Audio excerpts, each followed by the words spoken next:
Hi friends, నా పేరు Hari. Welcome to HRB world. Friends, నా ప్రీవియస్ వీడియోలో మీకు ఈ ఇమేజ్ యొక్క బ్యాక్గ్రౌండ్ని ఎలా ఒక బ్రౌజర్ టూల్ని యూస్ చేసుకొని రిమూవ్ చేయొచ్చు అని చెప్పి ఎక్స్ప్లెయిన్ చేశాను. కానీ సిస్టంలో ఆ టూల్స్ ఏమీ లేకుండా, క్వాలిటీలో ఎలాంటి లాస్ లేకుండా క్లియర్ కట్ క్రాపింగ్ అనేది మనం ఎలా చేసుకోవచ్చు అంటే ఇమేజ్ యొక్క బ్యాక్గ్రౌండ్ని సిస్టంలోనే ఏ బ్రౌజర్ సపోర్ట్ లేకుండా ఎలా చేసుకోవచ్చు అని చెప్పి ఈ వీడియోలో ఎక్స్ప్లెయిన్ చేస్తాను. Let's get in to the video. Okay, దీనికోసం మనకు కావాల్సిన ఇమేజ్ని సెలెక్ట్ చేసుకోవాలా. సపోజ్ నేను ఈ ఇమేజ్ యొక్క బ్యాక్గ్రౌండ్ని తీసేయాలని చెప్పి అనుకుంటే కదా, దీన్ని విండోస్ ఫొటోస్ యాప్ నుంచి ఓపెన్ చేసుకోవాలా. దాని తర్వాత ఇక్కడ మనకి ఎడిట్ ఆప్షన్ ఉంది కదా, దీని మీద క్లిక్ చేయాలా.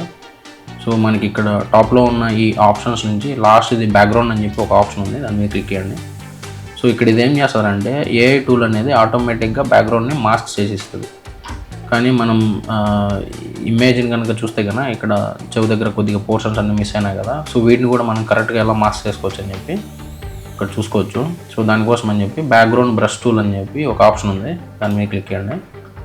సో ఇక్కడ ఏమంటాం, మాస్క్ అనేది ఈ పోర్షన్లో ఎక్స్ట్రా యాడ్ అయింది. మీరు ఇక్కడ గమనిస్తే మన చెవి దగ్గర ఎక్స్ట్రా పోర్షన్స్ అనేవి మాస్కింగ్ అయినాయి. సో దాన్ని నేను తీసేయాలనుకుంటున్నా. సో ఇప్పుడు నేను ఏం చేస్తానంటే రిమూవ్ మాస్క్ మీద క్లిక్ ఇచ్చి ఈ పోర్షన్ని రిమూవ్ చేసుకుంటాము.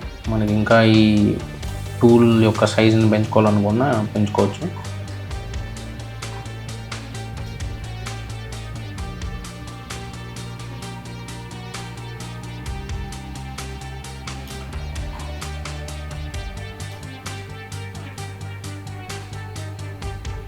చూసారు కదా, ఇమేజ్ అనేది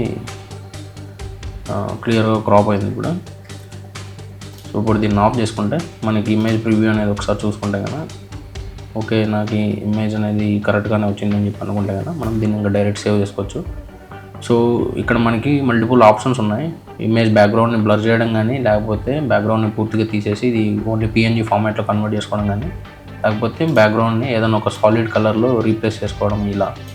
సో మనకు అవన్నీ వద్దు, పిఎన్జీలోకి అవుట్పుట్ జనరేట్ చేసుకుందాం అనుకుంటే ఇట్లా రిమూవ్ బ్యాక్గ్రౌండ్ మీద క్లిక్ ఇచ్చి దీంట్లో సేవ్ ఆప్షన్స్ అని చెప్పి ఆప్షన్ ఉంది.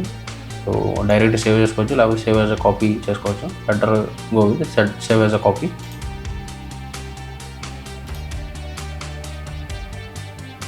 సో మీరు ఇక్కడ గమనించవచ్చు, క్వాలిటీ వైజ్ ఈ ఇమేజ్ అనేది ఏం తగ్గలేదు, ఓన్లీ బ్యాక్గ్రౌండ్ అనేది క్రాప్ చేసాం. సో క్వాలిటీ అంతా సేమ్ అలానే ఉంది. సో ఈ ఇన్ఫర్మేషన్ కనుక మీకు నచ్చినట్లయితే please do like, share and subscribe to our channel. Thank you for watching. జై హింద్.